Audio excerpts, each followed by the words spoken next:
Hi, my name is Angela Weaver and I teach English at Lakeland Community College. I wanted to talk to you for a few minutes just about why I decided to take on the Jumpstart project at Lakeland and why I agreed to come on board for that, and to just give you a little bit of an overview of a faculty member's perspective on why this program is important.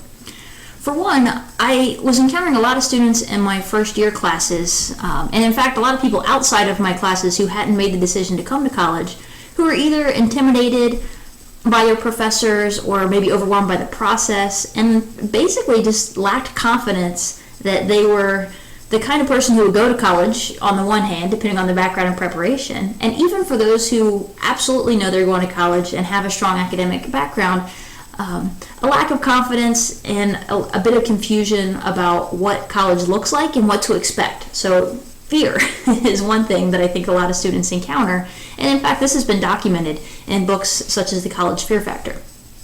So on our campus we provide some resources for students who struggle academically,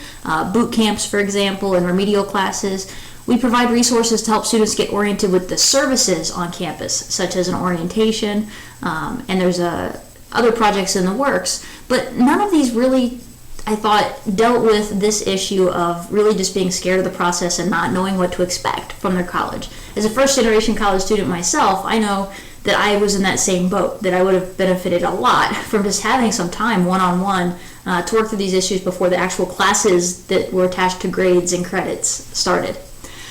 So working on this project, I think, again, one of the important parts from my perspective, which is biased toward the faculty perspective, is that students have an opportunity to meet professors one-on-one. So if I take a look from last semester, just to give you an overview, students in this one-week program met and got the email addresses and got to meet one-on-one and have conversations with English professors, with a librarian from campus, with Bob Janes, who wrote the book literally on the psychology of effective study, with our math department and faculty, with our counseling faculty, with a dean, and with members of the student success team on campus. And so this is a lot of people for these students to get to know just in 1 week. And again, every single one of these people really generously shared their email addresses and spoke and talked to the students, so that when they leave after a week, they've had encounters with, sometimes one-on-one and always one-on-one in the case of us, dealing with people and asking questions and just, again, becoming more confident and comfortable with what kinds of people work on a college campus. So that's one benefit that I've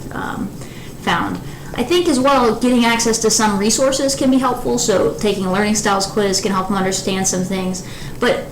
really understanding that they're not the only ones who've ever been confused or scared by this process, and working with their peers can be really helpful too.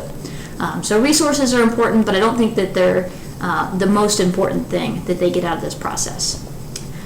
One of the things that Tobin, Terry, and I have focused on during this week is what is the value of an education, what is the purpose of an education, and this is designed both to motivate students and also to help them reflect carefully about what their expectations are as they come onto a college campus. We do this by talking a lot about education in the class, asking for definitions of education, sharing readings, for example, by Malcolm X about education and literacy and learning, asking them to reflect on the stories and then on their own learning as well. So over the course of the project, again, this is before they've enrolled, this is before they've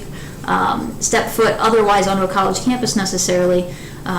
and learning about what an education is all about. So that means the content that we're delivering, but also just the methods, the fact that we're all sitting in a classroom, that they're talking to the person sitting next to them, that they're interacting with people in front of them, that they're doing college level work in the class and brushing up on skills, sure, but also just interacting in that active learning environment that instructors like myself find to be the most helpful way for students to learn. So again, we also have them working in groups and learning and meeting with their peers. When we ask them to brainstorm about education, they come up with really awesome ideas, and they share those back to the groups. In small groups and large groups, we have them record this so that it's saved for posterity, but also so that they can have a chance to voice their ideas to the class. We also, again, have them think about what education means to them, and also what education means to other people. We have a little bit of fun illustrating short stories to brighten things up a little bit as well, but also to allow them to read college level materials and then get a sense of comprehension and understanding of those college level materials. Now, we also put together a website at the end of the course just to give them a resource, again, that they can come back to, but also to give each of those students the opportunity to feel published, to feel excited about their work that they've been doing all week. And we ask each of the students to submit the story that they've been working on in class, and this is a personal reflection on what education means to them in a time that they educated someone else. And so we have stories ranging from young men and women who have helped coworkers through difficult situations, times that they've helped out siblings, brothers, sisters, times that they've helped out their parents even. This young woman wrote a story about how she helped her mom become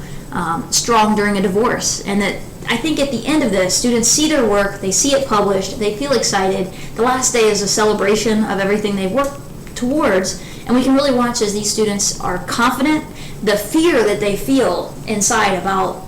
dealing with professors, about being on a college campus, about what to expect, sort of fades away. And they might have a little bit of nerves going forward still, but I think that's perfectly natural, and students are going to be successful after that. Again, thanks for giving me a couple of minutes just to explain, again, what I think is important about the Jumpstart program and the gap that I think it fills on our campus that nothing else we offer does quite as well. So thanks again.